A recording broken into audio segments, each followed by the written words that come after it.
Buenas tardes, buenos días a todos, muy bienvenidos a este nuevo programa de el canal Salvemos a los Niños, que como siempre decimos, más que un canal es un proyecto de vida. Hoy le quiero dar este espacio a Julio, ahora les voy a contar a qué se dedica. Julio Manuel Pereira, él es el fundador de un espacio que se llama Escuelitas Ambulantes, Caminos de Tiza. Él es uruguayo y es un educador comunitario y ahora nos va a contar de qué se trata. Muy bienvenido, Julio, y muchas gracias por estar acá. No, gracias por la oportunidad de contar esto que hacemos, que no es más que la defensa de los derechos del niño, ¿sí? En realidad los derechos humanos, como que a veces hablamos de los derechos del niño como si no fueran humanos, Claro. ¿sí? Los derechos humanos y entre ellos los de la discapacidad y las interseccionalidades en marco de garantizar el acceso a determinado tipo de servicios, prestaciones, intervenciones, ¿sí? Que garanticen la dignidad, el cuidado y el desarrollo humano de los niños y adolescentes, ¿sí? Yo suelo usar la palabra menores que abarca todas las estructuras, garantizando en este caso a través de la capacidad instalada, que es la conformación de referentes pares, formas de atender y entender las infancias y los peligros que hoy golpean a la infancia, tanto sociales como biológicos como educativos. Antes de adentrarnos en lo que estás haciendo, te pregunto, vos sos uruguayo, ¿viviste siempre aquí en Argentina? ¿Naciste en Uruguay y viniste para acá o viniste hace poco? Quería No, preguntarte esto porque me interesa saber por qué siendo de otro país viniste aquí a Argentina a atender estas necesidades que aparentemente nadie ve, ¿no? a ver, no vine a Argentina a eso, vine a Argentina a un congreso de educación a presentar un modelo de intervención. Sí, y en ese congreso, en SED, alguien me dijo, pero pará, eso es replicable y escalable aquí, más que teoría, que era una presentación de un proyecto que estaba diseñado en su concepción primaria para refugiados, desplazados y zona por catástrofes. Pero me dice, esto se puede aplicar acá. Y dije, vamos a intentarlo, y cuando vi que era mucho mayor impacto, la trascendencia y la replicabilidad a escala de ese trabajo, y acá tenía sentido, porque afrontaba realidades que, bueno, en Uruguay no se viven, por las características idiosincráticas, geográficas y políticas, me fui quedando hasta que finalmente desarrollé esto, pero más allá de todo, con un ideal de que yo entiendo que siempre mi ideología filosófica fue la patria grande, en el sentido de no determinar límites. Ujú, De hecho, el logo de Camino de Tiza, si alguna vez lo ven, tiene la bandera de Artigas, no la bandera de Uruguay, ujú, por un ideario político y social, que no tiene nada que ver con lo partidario ni ujú. lo electoral. Que quede claro, Sí. porque la palabra política en Argentina suelen asociarla a sectores políticos y candidatos y no a movimientos ideológicos y filosóficos. Bueno, No a la política pública, no lo asocio. claro, la política con P mayúscula de Finlay, que toda la cosa pública, ¿sí? Ujú, Distanciada de la cuestión del gobierno. ujú. Entonces, sí, me fui quedando, y en el 2014 termino de configurar en un basural en Paso de los Libres de Corrientes lo que era la escuelita ambulante. De hecho, toma un nombre que después me interpelé a mí mismo, porque se llama Camino de Tiza, por una letra de la canción Viva la Escuela, interpretada por Víctor Heredia, que un poema escrito por Mita Gumberg, que dirigía el programa Camino de Tiza en la televisión pública nacional, y que casualmente, pese a tener esa letra escrita y fomentar la educación, nunca quisieron recibirnos porque éramos educación comunitaria, ¿sí? Y pese a plantear un discurso absolutamente disruptivo y teniendo premios mundiales y siendo reconocida en el mundo, nunca quisieron escuchar una voz de una escuela alternativa que interpelaba muchos procesos de la escolarización de la inteligencia. ¿Te encontraste con trabas? A ver, censuras, trabas, cancelación, amenazas, y lo sigo teniendo. Soy ganador del Premio Mundial de Derechos Humanos de las Naciones Unidas, premio que ganaron Luther King, Gandhi, Malala, Carter, que se entrega cada 5 años, más importante que un mundial, Ujú. y no me ha recibido ninguna autoridad en Argentina. Quizás antes las amenazas eran en el sentido físicas o atravesadas por la violencia, y ahora es por la censura, hostigamiento, cancelación y persecución. Y cuando hablo de persecución a terceros, por ejemplo, es sumariar a docentes para animarse en pandemia incluso, articular conmigo trabajo para sostener las trayectorias de estudiantes en zonas rurales. Es decir, sí, hay una persecución y seguimos siendo invisibles. Lo que no se ve se ve en las redes, sí, pero es que yo, en la vulneración de derechos les pongo nombres, ¿sí? Cargos, funciones y autoridades, y los llevo a la justicia. No es simplemente, bueno, el sistema no cuida o el sistema no actuó o el sistema permitió. No, no. Acá un fulano que está a cargo, es titular de un área que permitió que fumigaran niños. Listo, te guste o no te guste. Acá hay personas que se le denunció la situación de vulnerabilidad de chicos, e incluso con riesgo de muerte, trabajo infantil, redes de pedofilia, y no actuaste. Cuando nosotros quizás a veces utilizamos las redes sociales para explotar, ¿sí? Hacer alguna catarsis, porque ya sucede cuando hay una tragedia, primero se canalizó por la vía pertinente. Entonces yo ya no creo simplemente que no se quiera, hay una intencionalidad de que esto no llegue a la luz. Y mientras te distraen con la vida de Wanda Nara, tapan que en el norte argentino hay niños que son sometidos a tortura y descuartizaciones y violaciones por rituales religiosos. Eso es real. Hace unos 2 o 3 años atrás yo hice un programa con un abogado cordobés, Mariano Ludueña, que justamente hablaba del tema de los sacrificios de los niños en Corrientes, en este caso puntualmente en la provincia de Corrientes, y recuerdo que no mucha gente, pero alguna decía, no tenés que hablar de estos temas porque no son cosas que podés comprobar. Te voy a hacer decir que no se pueden comprobar, hay casos que han Claro. trascendido, o sea, de hecho yo estoy ubicado en una zona donde hay una comunidad donde van 12 años y todavía nadie ha establecido el caso de un descuartizamiento, violación y decapitación de un niño que dejaron colgado en un árbol. O sea, que no llega a los medios o que la gente no quiere informarse es otra cosa. El tema es que llegan a los medios casos como Loan, pero no son excepciones. Esto es muy importante que vos lo digas y vos podés dar cuenta de esto. Eh, Y otra problemática es que suelen decir, o es gracioso para quien habita o transita estos lugares, que a veces te dicen, bueno, sí, es Paraguay o Brasil, estamos hablando de 100 metros de Argentina, o sea, es cruzar el río Paraná. No, no, sí, capaz que el niño no era argentino y capaz que no ocurrió en territorio argentino, por una cuestión de un límite imaginario, pero es la misma zona y era un chico que frecuentaba y estaba en los mismos lugares que habitábamos nosotros. Quizás muchas, salvo que miren Missing Children, donde sí hay un registro real de la cantidad de casos denunciados y que está llevando adelante la justicia, muchos de estos chicos, claro, en contextos nómades, particularmente entre fronteras o de pueblos originarios o algo, no se habla. Lo mismo que no se habla de la venta de niños, que es Vox Populi, pero bueno, está bien, si la gente prefiere en su ignorancia vivir en la paz mental que te da a creer que en tu país no existe. No solamente eso, sino Orwell, la novela de Orwell, trasladada a todos los ámbitos de la vida cotidiana. Y esto lo digo en referencia, por ejemplo, al caso de Loan, el niño que nunca apareció.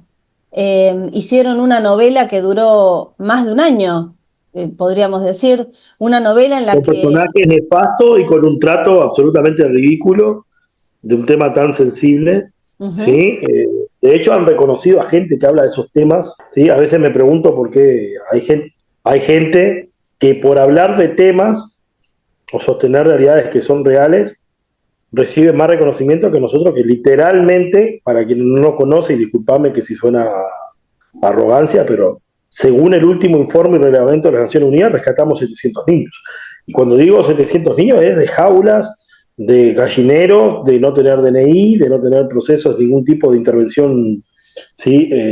O institucionalización. Eran chicos propicios para la venta o el tráfico de órganos.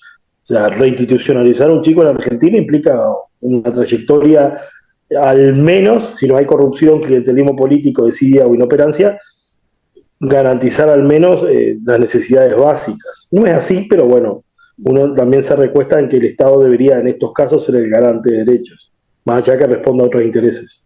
Ahora vamos a profundizar en eso. Primero quiero ir 2 segundos para atrás en lo que vos estabas comentando. Cuando yo te conocí hace unas semanas atrás, no mucho, vi una publicación tuya de Instagram en donde justamente decías que ustedes eran invisibles, o mejor dicho, que lo que ustedes hacían, las personas a las que ustedes ayudaban eran invisibles. Y yo me quedé leyendo la descripción del video que vos subiste en donde justamente decías esto, de que si un influencer toma un caso de los que ustedes están tratando y lo visibiliza, eso tiene más visualizaciones o más vistas que cualquier trabajo que atiende a 300 y pico de chicos que decía ahí en el... Y entonces esto es una reflexión a la que yo llamo permanentemente, en donde volvemos a lo mismo. Orwell pan y circo, ¿no? Cuando la gente está entretenida con cosas banales, con cosas que no tienen nada que ver con la cuestión intrínseca del ser humano, con la más profunda del ser humano, es mucho mejor recibida que una cuestión profunda en donde uno tenga que hacer quizás esa mirada introspectiva, esa reflexión propia para decir, ¿y yo qué puedo hacer? Y Pero comprometerse mira, en te voy a poner decir, un ejemplo que tuve una crítica reciente que fui atacado en redes sociales. ajá, Un influencer misionero que hace colectas solidarias, fue por el motivo por el que empiezo con estos videos, porque me molestó que vinieran más de 2.000 personas a increparme.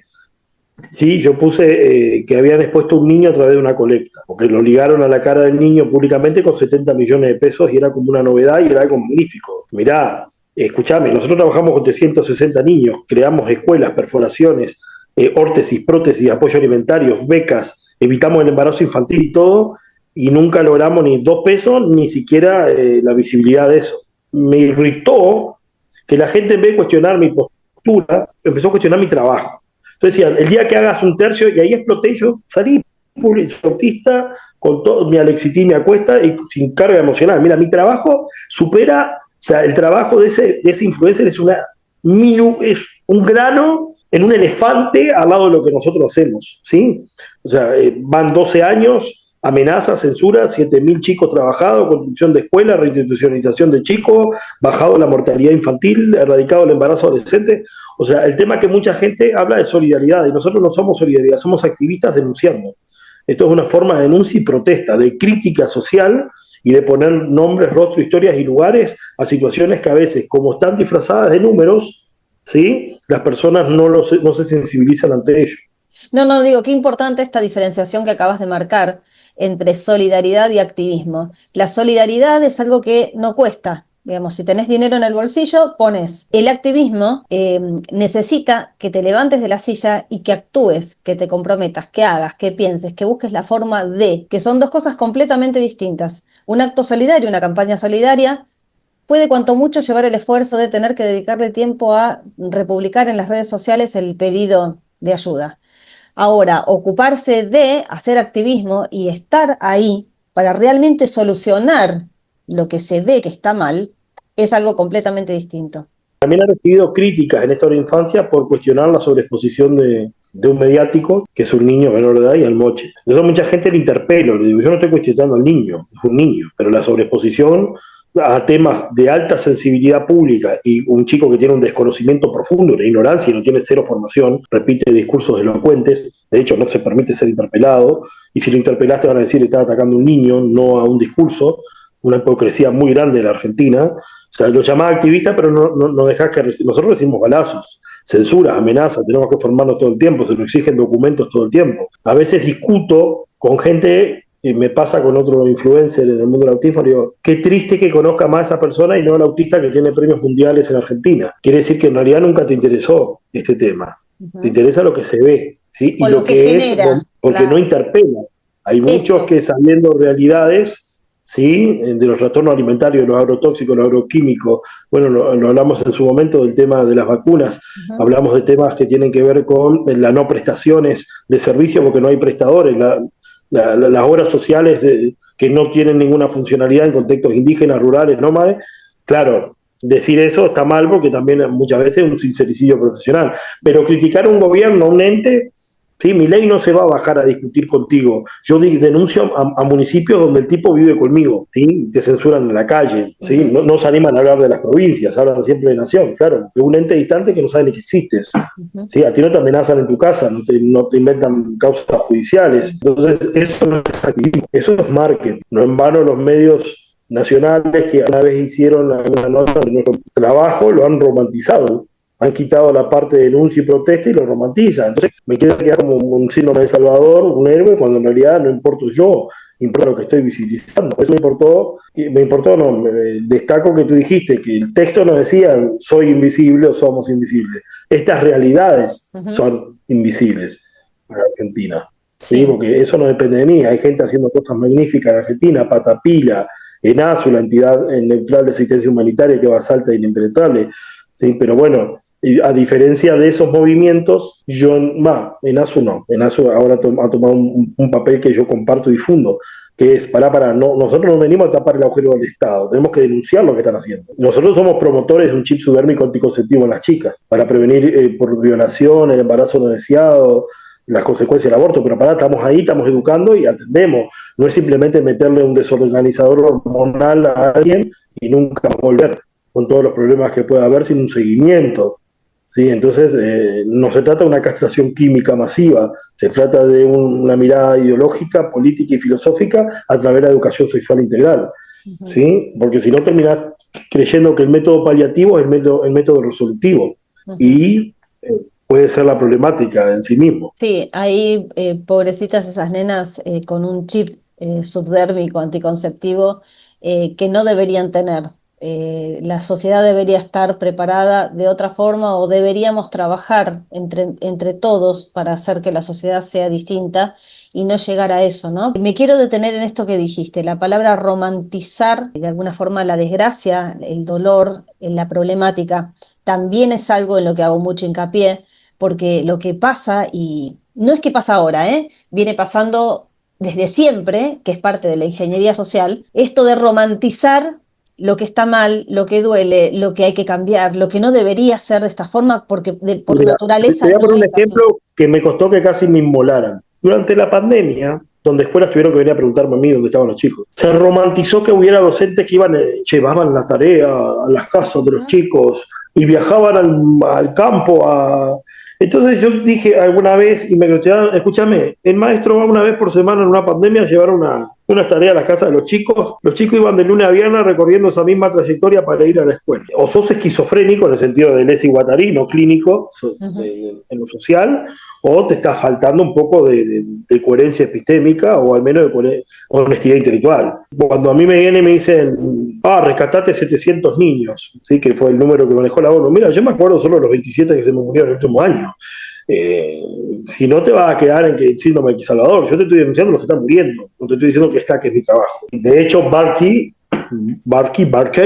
que pone a los docentes esto en el top 50, el Premio Mundial de Docencia, siempre hay un argentino, así que Argentina tiene una cuota, ¿sí? No me lo pueden negar, no lo pueden discutir, tienen un curro los argentinos con eso. Todos los años hay un argentino que está, no, hermano, tiene una cuota, claro. ¿Sí? No podés en todo el mundo, ¿sí? Yo he ido a lugares donde era el primer sudamericano, ¿sí? Y pasaron 10 años antes que acá todos los argentinos. No solo que el trabajo que hacemos nosotros supera a cualquiera de los finalistas, cualquiera, salvo Silvana Corso, a los otros nosotros estamos 15 escalones arriba, sino que no les gustó que yo le dijera que romantizaban la educación y que no estaban haciendo educación sino marketing. Trabajar la educación comunitaria, intercultural, bilingüe, la educación alternativa y complementaria que plantea una contraposición a lo que estos venden y difunden es complejo. Entonces me hacían preguntas, ¿cuántos gurises tienen en los clubes de ciencia? ¿Cuántos tienen el cuadro de honor de la escuela? Mira, hermano, nosotros tenemos 0 mortalidad infantil, 0 desnutrición, reducimos el trabajo infantil, la zoonosis y parasitosis, o sea, no buscamos el logro dentro del sistema. Muchos de estos chicos no van a continuar estudiando aunque acrediten y certifiquen saberes, ¿sí? Y la mitad de ellos están enfermos. Cuando hablo de enfermedades son dermatitis atópica, trastornos metabólicos, problemas alimentarios, celiaquía, diabetes infanto-juvenil, la mitad tienen trastornos groseros del lenguaje, la incidencia de la cantidad de autismo es abismal.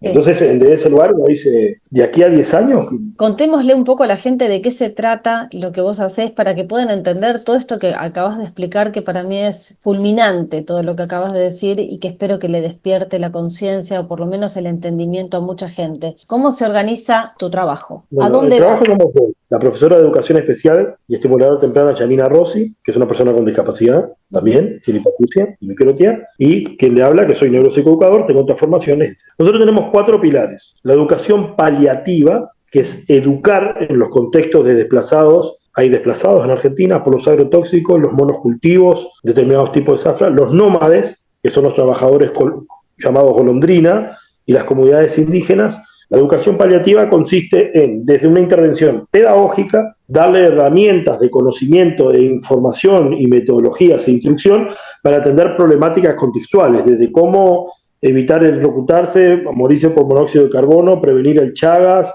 el tétanos, qué hacer si te pica una serpiente, reconocer arácnidos, potabilizar el agua, bla, bla. Esa es una de las miradas, la educación paliativa, la pedagogía de la emergencia. Ujú, Por el otro trabajamos en discapacidad dejando capacidad instalada.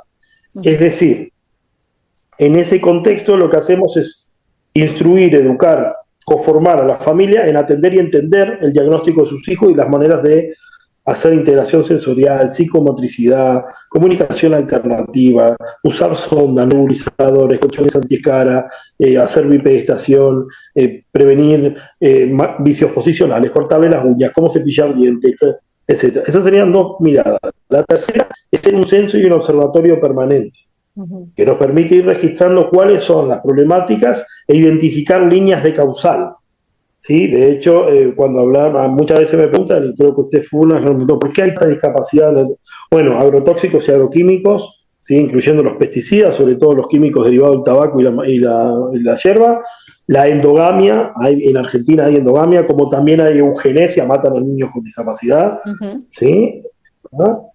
Después pésima alimentación y la falta de controles en los espacios perinatales, en la gestación, ¿sí? Son tres, y eventualmente la otra derivada del consumo de medicamentos y todo lo que tiene que ver con la no apropiación de protocolos sanitarios en los periodos de gestación y en la infancia.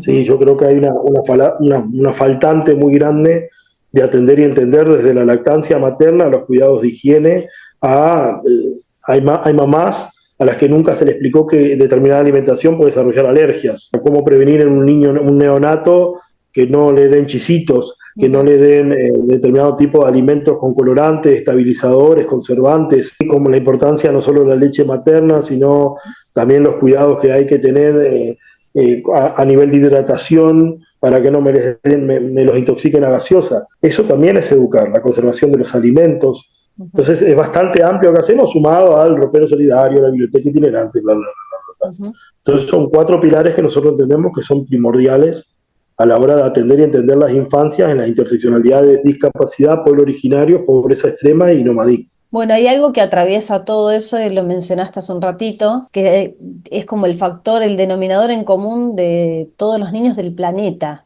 porque yo coincido en esto que vos decís, que esa línea imaginaria que divide países es imaginaria en términos políticos, porque en realidad el planeta es uno solo y los seres humanos somos una raza entera. ¿Qué es lo que No está? vaya a repetir la palabra raza en la actualidad porque genera todo, mirá, Ah, sí, en tal raza es biológico. No, no, hay una negación de la biología, claro, ¿sí? sí, sí. No, de hecho ahora el DSM parece que hay una discusión, no lo he leído, de que quiere introducir el factor contextual. Entonces van a pasar a ponerla en condición de discapacidad y no en persona con discapacidad. Y para eso van a tratar de erradicar todos los factores que influyen a nivel biofisiológico en el sujeto, ¿sí? De lo farmacológico hasta lo congénito. ¿Sí? Entre poco te van a decir que la discapacidad, porque sos pobre, ser pobre va a ser una discapacidad. Han romantizado la discapacidad y un poco a esto iba, ¿no? ¿Qué es lo que tienen en común todos los niños del planeta? Y lo que yo puedo aportar desde mi lugar como investigadora, digo que todos los niños del planeta están atravesados por lo que es la vacunación mundial. El agua no es la misma que se toma en todos los No lugares de todo hidrata, el el planeta. agua no hidrata. Bueno, por eso, pero Literalmente los procesos químicos que lo que someten no hidratan. el agua no es lo que tienen en común. Los alimentos no son lo que tienen en común, si bien los herbicidas, los No, pesticidas que son usan las vacunas, hay son- calendario de vacunas. es el calendario de vacunas que se aplica a lo largo y a lo ancho de todo el planeta, y todos los niños las utilizan. Es más, ahora empezaron a utilizarlo en mujeres embarazadas, cuando toda la vida nos dijeron que cuando estamos embarazadas no podemos tomar ni una aspirina, pero ahora resulta que podemos acceder a una terapia génica, de un producto armado en un laboratorio del que no tenemos constancia cómo está conformado, porque sabemos que ANMAT, A como... ver, nos hicieron vacunar a todo el mundo con una vacuna experimental Ujú, y encima deslindándose de los riesgos y de los los efectos riesgos. secundarios. Ahora dicen que la gente que se vacunó es porque quería, que no estaban No, te obligados. obligaron, a mí me Claro. obligaron, literalmente me prohibieron y me generaron de manera coercitiva que si no me vacunaba no podía asistir a los niños. Ujú, ¿Sí? Técnicamente, la mitad de la hipocresía del mundo en el discurso de mi cuerpo yo decido, salvo cuando está contra tu ideología. Ujú, O sea, en mi cuerpo yo decido para el aborto, pero si quiero vender mis órganos no me vas a dejar. Así que la hipocresía no. ujú, ¿Tá? Yo no estoy a favor de la venta de órganos, sí, ujú. pero me refiero a que es Sí. un ejemplo de decir, mirá cómo la hemiplegia moral y el sesgo Ujú, cognitivo lleva a que algunas cosas sí y otras no. O sea, mirá, hermano, yo, si bien tengo que respetar los marcos normativos legales, porque como educador estoy obligado a ello, ujú, ¿sí? Yo estoy en contra de algunos procesos que implican determinado tipo de intervención en los niños. ujú. ¿Sí? Me parece que, para mí me parece un delito de lesa humanidad la hormonización de menores de 18 años, por Pero por perspectiva de supuesto. género, transgénico, incluso la mutilación genital. ¿Sí? No te puede hacer un tatuaje, pero te puede hacer una interrupción del desarrollo biológico a través de, sí, de beta bloqueadores. O sea, Ujú, pará, me estás diciendo que puedo sacrificar mi sexualidad, mi fertilidad, mi desarrollo personal y biofísico, pero no puedo hacer un tatuaje. ujú. Pará. O sea, Bueno, yo pero creo que todo lo que es esa, la introducción, esa, de hecho, hay perdón. persecución a padres que se niegan a determinadas cosas. Sí, perdón que se entrecorta un poco y hace algo de ruido. Eh, absolutamente. Hubo padres a los que les han intentado quitar a sus hijos por oponerse a tratamientos hormonales para cambio de sexo. La hormonización, la mutilación genital, eso sí, cuando después esos niños tienen algún problema o quieren ir para atrás en el camino, ninguna organización ni ninguna oficina del Estado les abre las puertas para decir, vení que te ayudamos a volver a foja ceros, que además es una utopía, es imposible, no volvés nunca a foja cero. El daño ya está hecho. Pero tampoco ni siquiera acompañan a Entonces, los niños. nosotros tenemos un gran problema como sociedad. Cuando uno explica a la gente lo que es cirrosis farmacológica, implica lo que es intoxicación. De hecho, en algunos planos he intentado educar porque no deben automedicarse, sobre todo con los temas de antibióticos.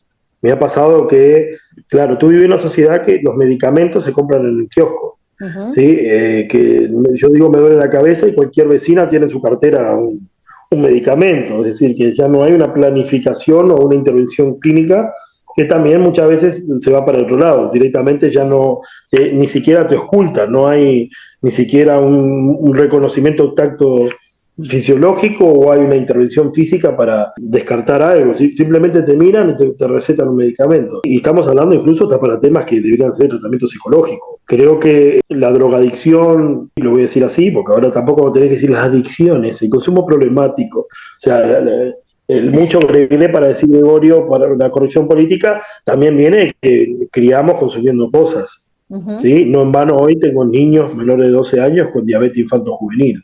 ¡Qué El, locura! el- el exponencial de celiaquía también es intolerancia. Más allá que yo soy autista, entiendo y comprendo los procesos de selectividad alimentaria, lo puedo entender de la textura, temperaturas y sabores que tiene que ver con una respuesta sensoperceptiva, pero ya como me afecta a nivel metabólico, quiere decir que tengo una alteración intestinal muy grande. Ujú. ¿Sí? Eso también es metabólica, voy a decir, no es intestinal, porque si no me van a salir con la corrección técnica específica.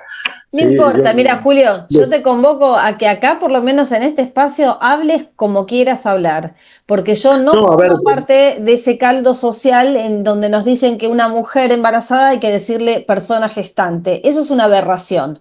Entonces, a hablemos con ver, los términos que desde la lógica corresponden a lo que estamos hablando. Sí, incluso fueron cuestionadas investigadoras vinculadas al CONICET en Argentina sí. por plantear un debate de estudio sobre las vacunas del COVID. No sé si recuerdan eso, fue un caso mediático Sí, sí, por muy... supuesto. Bueno, de hecho, en diciembre del 2025 se hizo un congreso en diputados, en un salón de diputados, convocado por una ex diputada, porque ahora ya está, se ha jubilado, se ha retirado, donde se planteaba la pregunta es ¿qué contienen las vacunas? Y desde el mismísimo presidente de la Comisión de Salud, que dice ser médico, es el señor Pablo Schedlin, ha intentado censurar y ha intentado evitar por todos los medios que ese debate o ese ateneo médico se diera. Entonces, en un país en donde no se puede preguntar qué es lo que me están queriendo meter en el cuerpo o qué es lo que ya me metieron en el cuerpo y eso no se puede preguntar, entonces ahí es donde más fuerza tenemos que hacer para preguntar. no podemos no A preguntar ver, qué es lo que nos meten en el cuerpo. estamos en una sociedad neoscurantista. Se jactan de la ciencia, pero no la utilizan. De hecho, no podéis ir contra el discurso ni biológico, ni genético, ni...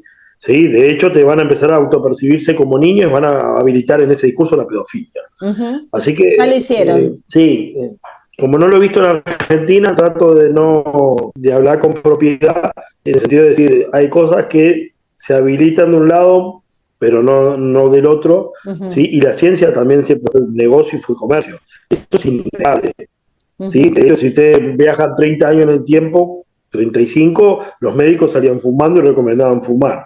ujú, Así que sí, o sea, si va a cambiar, metieron preso a un médico, lo declararon porque decía que lavar las manos, que existían los virus que no se veían, ¿sí? O ujú. sea, a ver, la ciencia ha tenido descubrimientos por azar y también ha actuado como inquisición mucho tiempo para nuevos descubrimientos. Le hace lo que está pasando en Brasil con quien desarrolló sí, no me sale la palabra en este momento, no sé si derivado de un polímero, que viene generando redes de reconexión neuronal en lesiones medulares, y ahora salió toda la ciencia de que no estaban bien hechos los datos, no estaba bien hecho el procedimiento. Mirá, afectás un negocio. Eso no es por bioseguridad, porque de hecho las personas que se están sometiendo a eso son voluntarios. Ujú. O sea, si sos voluntario para la botina del COVID está bien, pero si sos voluntario para una investigación universitaria privada que demuestre una cosa, está mal. Y la bioética a veces también tiene su cuando sí, cuando no y cuando nunca. Es que en realidad este holograma en el que vivimos es toda una utopía, porque los criterios se aplican cuando conviene para el negocio y se dejan de aplicar cuando no convienen al negocio, cuando le tocas la quinta o el kiosco a alguien que quiere seguir facturando. Entonces, volver al sentido común y decir, esto no lo avalo. Vos decías las vacunas experimentales del COVID. En realidad casi todas las vacunas son experimentales. Hay muchas vacunas que hay mucha información para compartir al respecto. Hay muchas vacunas que no tienen 5 años de haber sido Sí, probadas. no atravesaron todas las fases. No Sí, atravesaron. Hay vacunas que tienen, como por ejemplo la de la hepatitis B, si no recuerdo mal, en este momento tiene, creo que son 4 días. Las probaron 4 días antes de largarlas al mercado hace décadas atrás. Con lo cual, los horrores que estamos viendo de los niños, por ejemplo, la muerte súbita del lactante después de estas vacunas y de otras. bueno, te voy a plantear algo a debate, porque si hablamos de ciencia, tiene que haber casuística, tiene que Sí. haber vectores. Post pandemia, ¿sí? ¿Cuántas personas que tuvieron el virus han fallecido de muerte súbita? Hablamos de deportistas, control clínico, seguimiento, ficha médica, ¿sí? Estamos hablando no uno, cientos de jóvenes falleciendo. Que no haya una investigación real sobre cuántos deportistas han tenido una trayectoria de control clínico participando en eventos internacionales que si no que exigen hasta o contratos médicos a los que primero se les somete con estudios hasta ergonómicos. Si fallecen, uno tiene que empezar a decir, bueno, no hay interés en revolver la profundidad de esto, o hay una pandemia, como dice mucha gente, que volvió a la teoría de Malthus de cuánta gente puede soportar el mundo, y bueno, empecemos a atacar los pilares fundamentales, la familia, la Ujú, reproducción, la sexualidad, promovamos el aborto para ujú. reducir la cantidad de población. No estaría mal si fuera explícito, si fuera una estrategia. Japón, China lo han hecho de manera explícita y no genera tanto escozor, porque al menos sabés que es, mirá, no damos abasto a nivel de recursos, hay que, ¿sí? A través de la educación o de impulso político, pero Sí, disfrazarlo es bastante complejo.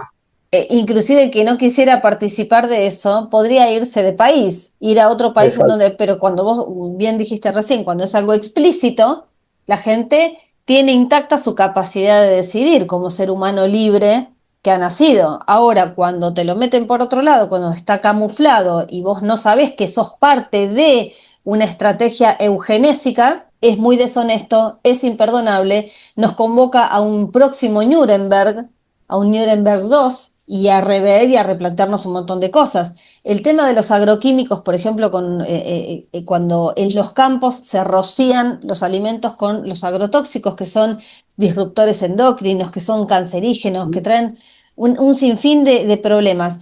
Hay Bayer, digamos, hay un montón de empresas que ya han sido multadas alrededor del mundo.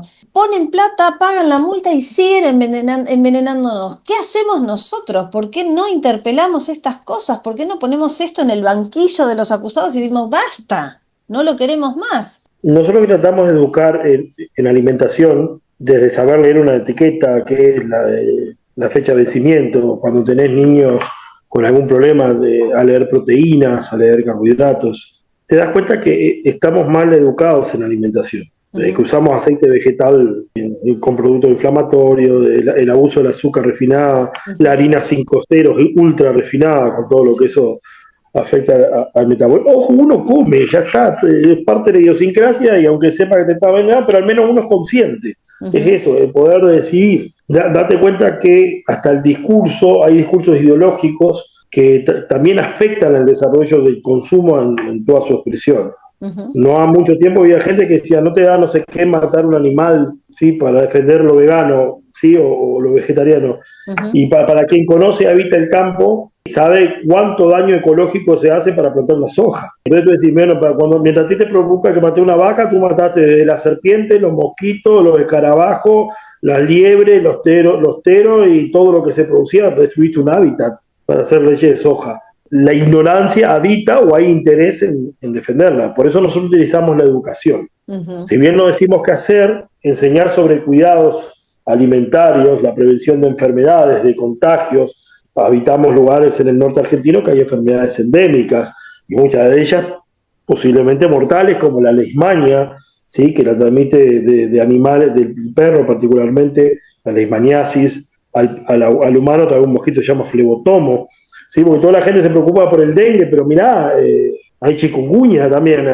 El mal de Chagas vive, y para el que no sabe que TBC, o sea, tuberculosis sigue habiendo en el norte argentino, ¿sí? Porque los muertos que vos matáis gozan de buena salud. Hay que educar en eso. Entonces, cuando nosotros encontramos escabiosis, sarna, educamos en la forma de prevención del contagio masivo. Para nosotros prevenir las enfermedades zoonóticas, parasitosis, endémicas, transmisibles, y prevenir las no transmisibles a través de cambiar hábitos. Encontramos muchos niños con sobrepeso, sobrecargados de carbohidratos, pero con desnutrición cognitiva. No habían comido omega 3 en los últimos 9 meses. Entonces, sí, rara vez vas a una escuela en el interior en que les den pescado a los chicos. Y estamos en un país pesquero, ¿no? Hay mucho para cuestionar. Nosotros decimos que este activismo y esta denuncia sea educativa, porque no nos van a escuchar. Hablé en la ONU y denuncié el narcotráfico, el contrabando, la desidia y la corrupción del Estado, y a mí no me recibe nadie. Así que no, muchas veces lo que más puede hacer es formar e informar. Bueno, hablábamos el otro día del tema yo te pregunté cómo veías vos en el interior del país el tema de los secuestros institucionales de niños, ¿no? Que yo lo denominé de esta forma, porque en realidad es un secuestro en donde el Estado toma un niño y se lo lleva. O sea, el interés superior del niño, la ley 26.061, que habla de las necesidades de los niños y de que el Estado tiene que estar ahí para priorizar la relación de esos niños con su familia primaria, que no separarlos. Sin embargo, el Estado lo primero que hace es separarlos. Una aclaración para que entiendas que es mucho más profundo lo normativo y la realidad. Muchas escuelas actúan en base a una circular que dio una persona, comiéndose los derechos del niño, los artículos de la Ley Nacional de Educación, las leyes provinciales, la inclusión, la diversidad. No me sorprende que te enfrentes a un Estado que te exige todo lo reglamentario a ti, pero cuando tú le pedís que cumpla lo reglamentario no lo va a hacer. De hecho, tengo que dar más explicaciones yo, que soy educador comunitario sin cargo, ni funciones, ni ningún tipo de prestación estatal. Les molesta, ¿qué formación tenés? Yo la tengo que compartir públicamente.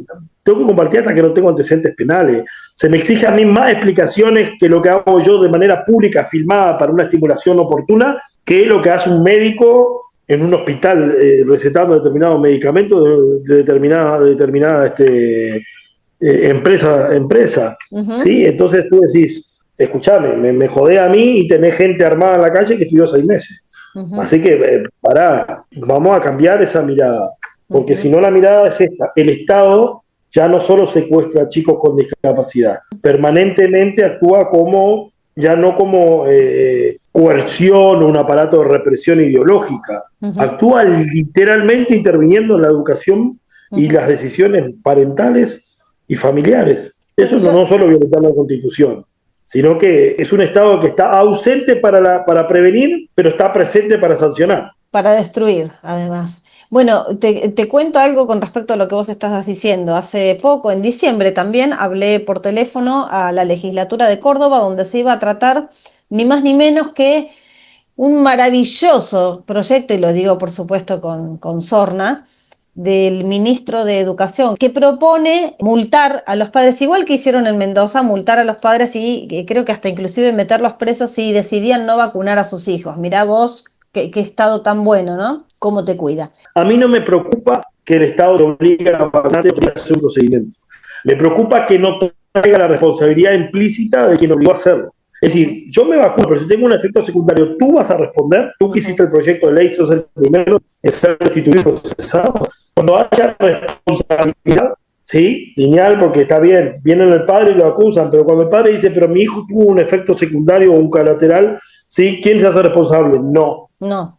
No se hace responsable ni el director técnico farmacológico que dio el coso, ni la empresa. No, pero ¿cómo se van a hacer cargos si cuando vos vas a un vacunatorio, ni siquiera te ponen, muchas veces, no te ponen ni siquiera el número de serie en el carnet de vacuna de los chicos, no te ponen el número de serie de lo que, o sea, no hay trazabilidad, vos no sabés de dónde vino lo que le pusieron en el cuerpo a los chicos. Y te dicen que desde el Ministerio de Salud envían así las ampollas de las vacunas.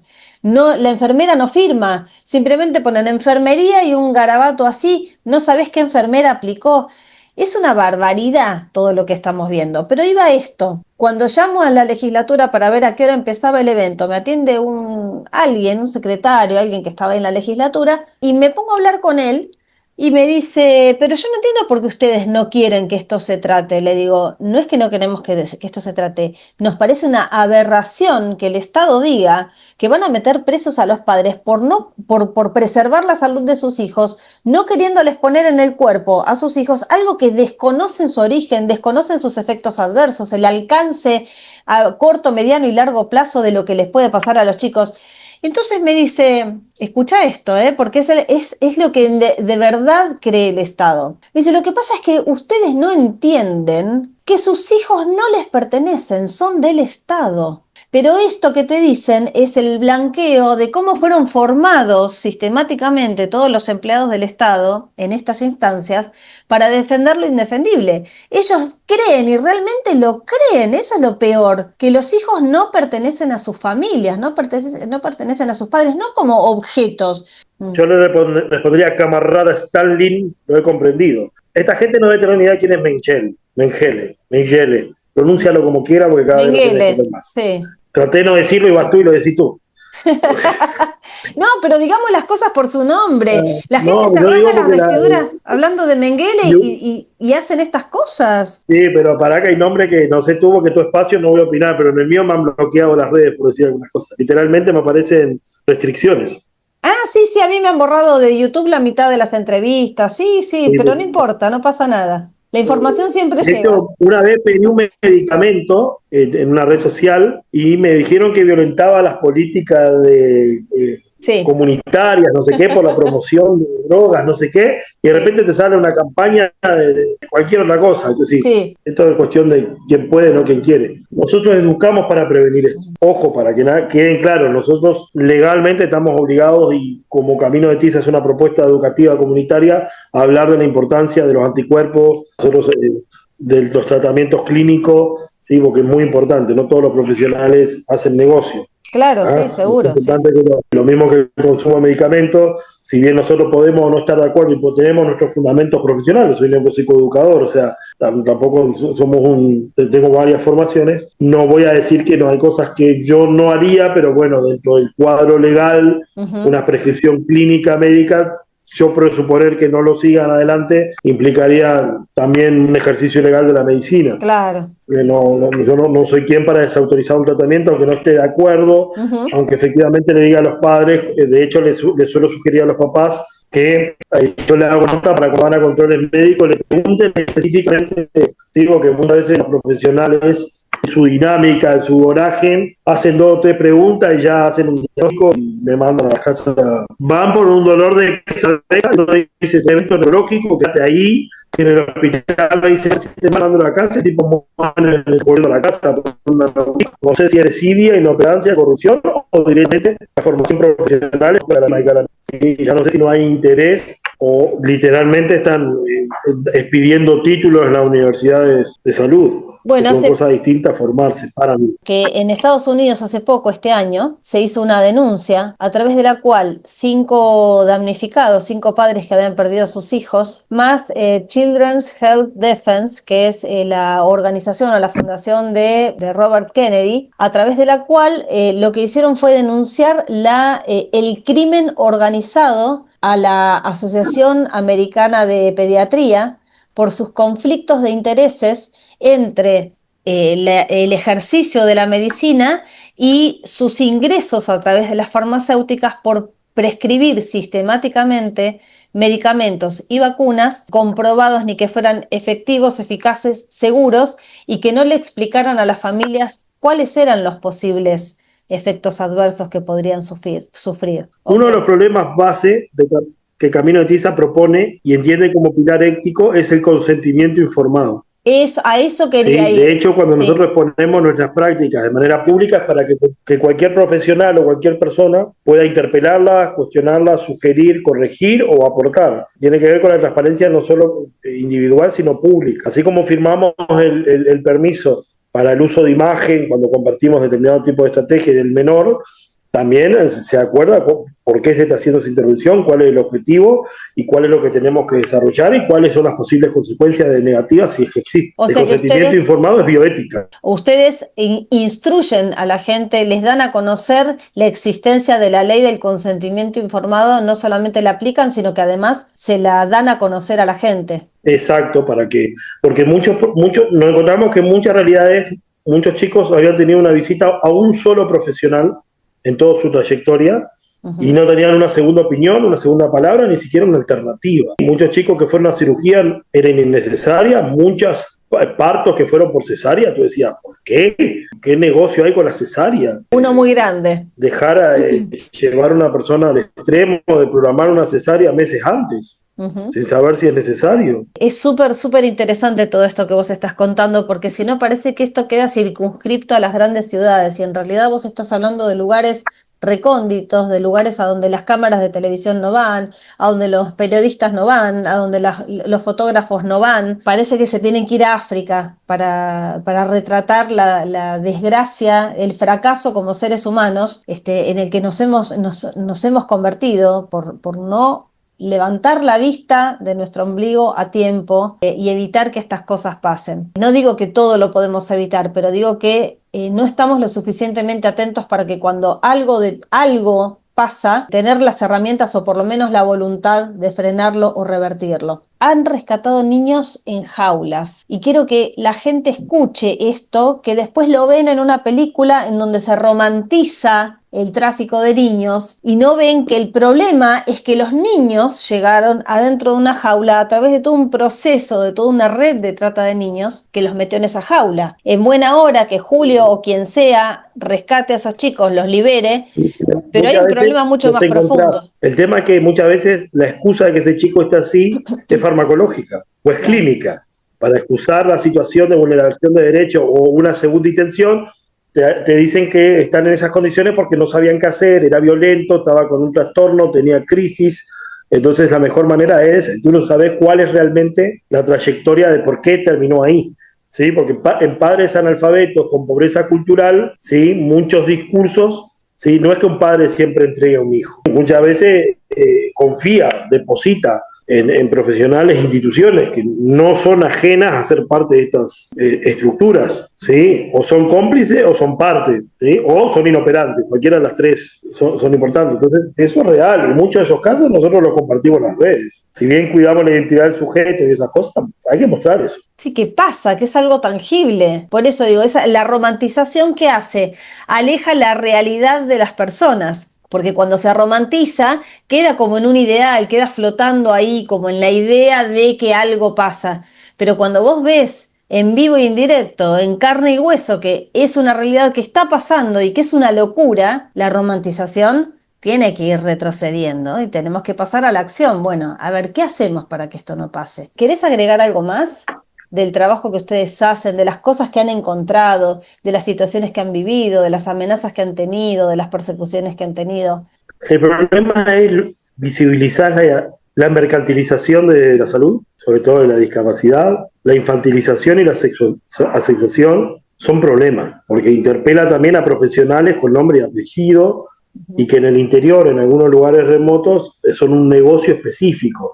Ya no hablas de los centros terapéuticos o hay uno solo y se sabe cuál es el negocio. Ya no es quien se siente tocado, va directamente a alguien. Uh-huh. Entonces, en las capitales, de hecho, hay mucha hipocresía entre los que reclaman ahora la discapacidad de emergencia. No sé dónde vivía, hermano. Si tú Claro. crees que la discapacidad está en emergencia ahora o que vivías en una ciudad y te afectaron tus prestaciones, porque yo estoy defendiendo chicos que nunca tuvieron ninguna. Uh-huh. Así que y atravesaron gobiernos provinciales, nacionales y municipales de todos los colores, formas, tamaños sí, y banderas. Así que no me venga a decir que esto es de ahora. El tema que le tocaron el bolsillo a los prestadores es otra cosa. Acá no importa la persona con discapacidad. De hecho, te dicen, se van a quedar sin prestaciones porque no pagan. Es decir, está reconociendo que por ser pobre no tenés derecho. Claro. Si no me pagas, no te voy a atender. Así que esto no es ideológico ni político, es comercial. Ahora, si nadie lo ve desde ahí, a mí me asusta. Algo que comentabas el otro día es que una práctica con la que se encuentran ustedes también en el interior del país es que hay clínicas o centros de rehabilitación, o centros de atención para discapacidad que cobran inclusive sin darle la prestación a los chicos, ¿no? Le hacen firmar a los padres prestaciones que no dan. Vení 2 sesiones, firmamos 15. Y bueno, de ahí están los robos y donde falta. Y la cantidad de gente con CEMO, certificado médico oficial, que finalmente tenía una pensión, que no tenía un diagnóstico que ameritara ese tipo de prestaciones sociales, es puro, es un gueto está bien, discutan lo de Andis y corruptas, todas las gestiones han sido paupérrimas y calamitosas. Así que no están descubriendo la pólvora. El tema es que ahora, como no ideológicamente no pueden llegar a no compartir alguna idea, ahora ponen el grito en el cielo. Mirá, estás haciendo política de la necesidad, no estás haciendo necesidad política. ¿Cómo subvencionan ustedes el trabajo que hacen? Ayudas solidarias, nada, ¿sí? Y como las ayudas no son siempre monetarias empezamos a pedir en el último tiempo un alias para el combustible y eventualmente productos de higiene o cosas de emergencia. Siempre nos basamos en órtesis, prótesis y donaciones de la gente de útiles, libros, ropa. ¿Sí? Siempre fue una movida solidaria. No tiene fines de lucro y tratamos de no tocar el tema dinero para que no se confunda.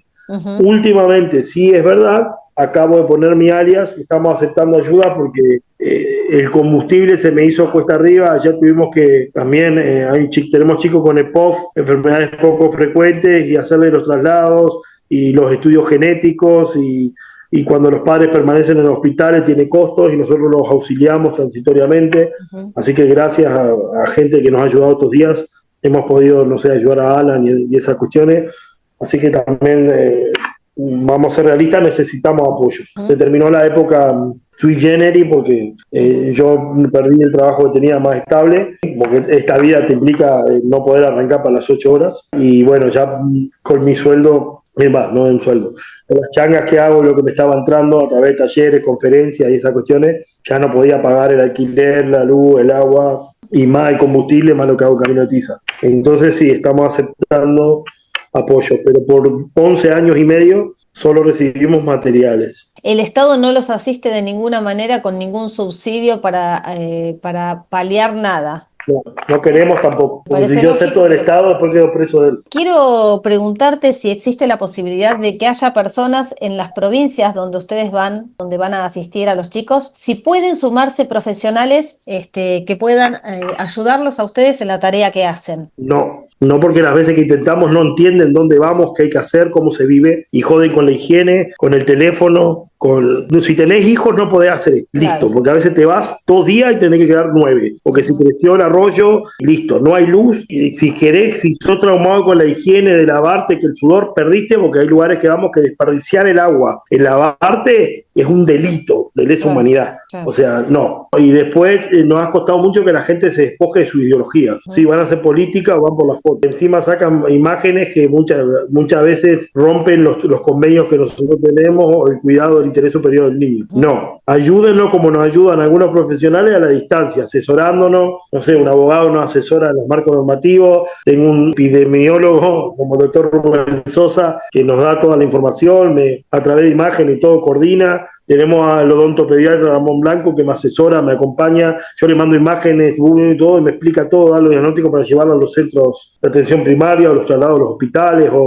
Sí, pero ir al territorio se nos ha compuesto cuesta arriba, no tenemos para de comer. Nosotros dormimos en una camioneta, tenés que literalmente defecar en el monte, o sea, listo. No hay ningún sistema de contención. Y hay gente que viene y me dice, no, pero no puedo porque justo mi hijo se enfermó. Mirá, después que ya armé tengo que ir al medio del monte, no te puedo esperar ni 10 horas porque en 3 horas creció el arroyo y quedamos aislados. Claro. O perdemos la luz y ya no podemos trasladar.